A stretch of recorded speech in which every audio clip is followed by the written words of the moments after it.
কই গেল সেই সংসদেতে মমতাজের গান, কোথায় গেল হযরত বলা শামীম ওসমান। ঠিক না বেঠে?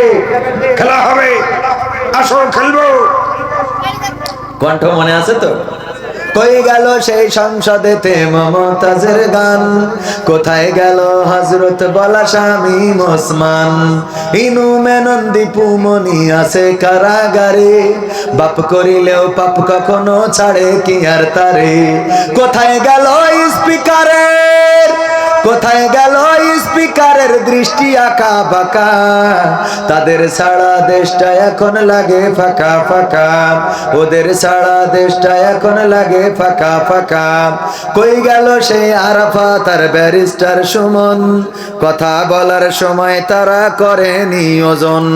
মুরগি কবির খাইছে ধরা, জাফর কোথায় আছে, গোপনে কি সেও গেল মোদি দাদুর কাছে। ঠিক না বেঠি? কোথায় গেল আরাফাত আর ব্যারিস্টার সুমন, কথা বলার সময় তারা করে নিয়োজন। মুরগি কবির খাইছে ধরা, জাফর কোথায় আছে, গোপনে কি সেও গেল মোদি দাদুর কাছে। কোথায় গেল আলমের, কোথায় গেল আলমের কাড়ি কাড়ি টাকা, তাদের ছাড়া দেশটা এখন লাগে ফাঁকা ফাঁকা, ওদের ছাড়া দেশটা এখন লাগে ফাঁকা। ঠিক না বেঠিক? এখন আর টেলিভিশন খুললে তাদের বক্তৃতা পাওয়া যায় না, এখন আর খেলা হবে বলার লোক নাই, এখন আর 41 সাল পর্যন্ত ক্ষমতায় থাকবো এই কথা বলার মতো নেতা পাওয়া যায় না।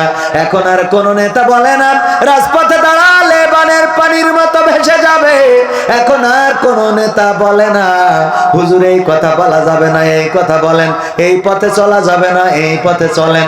এখন দেশটা স্বাধীন আছে না না, যা ইচ্ছা তাই বলবো, যা মনে চাই তাই বলবো।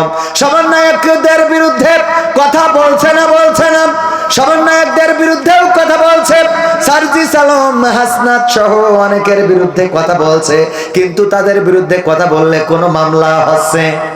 কথা কয় না, হচ্ছে? মামলা হয় না।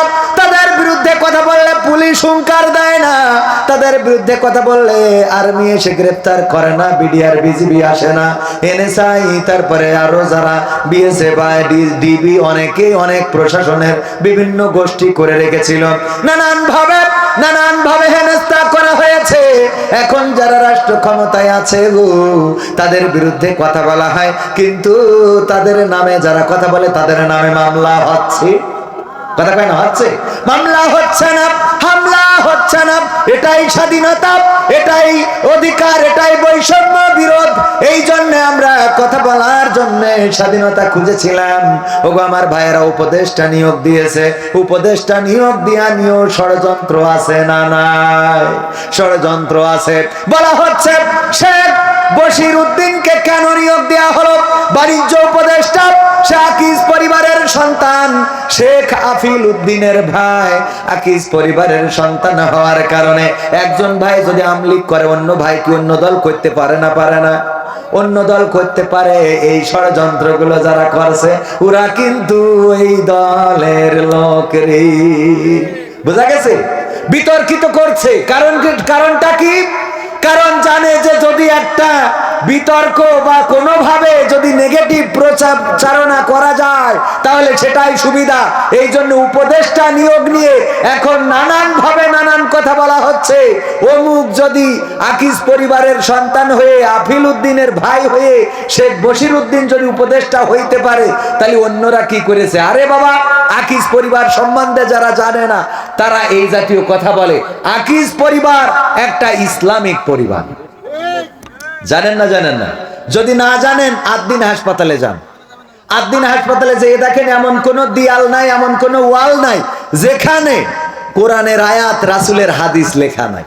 যারা গিয়েছেন তারা জানেন। গিয়েছেন কখনো? আছে না নাই? আমার সভাপতি সাহেব সাক্ষী। শুধু তাই নাই, এই আকিজ পরিবারে যতগুলো সন্তান তারা সবাই নামাজি, রোজাদার, পরহেজগার, আল্লাহওয়ালা।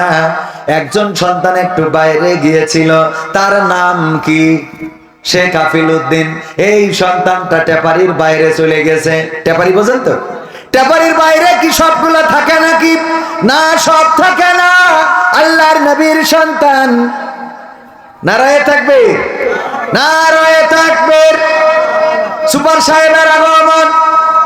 বিশহরী মাদ্রাসার সুপার, আমাদের রকিদের উস্তাদ, আমার মুহতারাম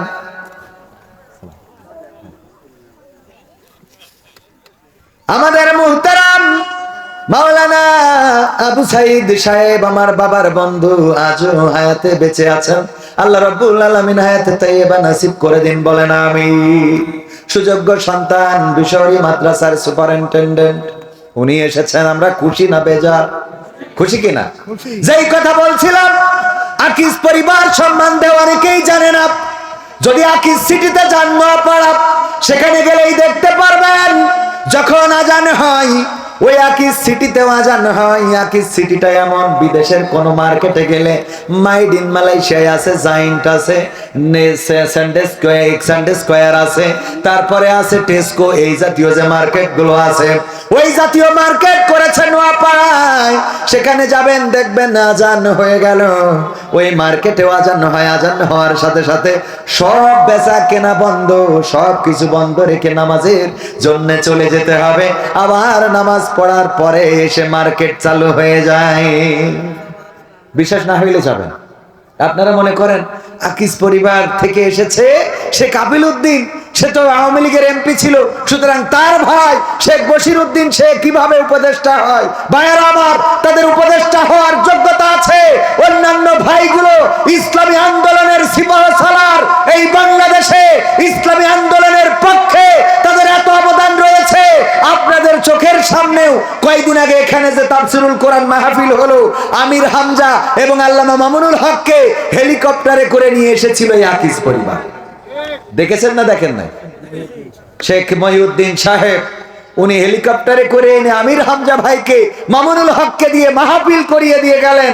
আর আপনারা বলেন এই পরিবার আওয়ামী পরিবার। পরিবারে এক দুইজন একটু টেপারির তলে জাতি পারেন, টেপারির বাইরে জাতি পারে না? পারে না? ভাইয়েরা আমার, আরো একটা তথ্য দিতে চাই। আকিজের যতগুলো ফ্যাক্টরি আছে, এমনকি বিড়ি ফ্যাক্টরিতেও প্রতিটা মানুষের নামাজ পড়া বাধ্যতামূলক। যদি মুসলমান হয়, নামাজ পড়া বাধ্যতামূলক, পাশাপাশি কোরআন শেখাটাও বাধ্যতামূলক। যদি কেউ কোরআন না জানে, আমাদের স্যারের সময়ে, কোম্পানির সময়ে কোরআন শিখবে।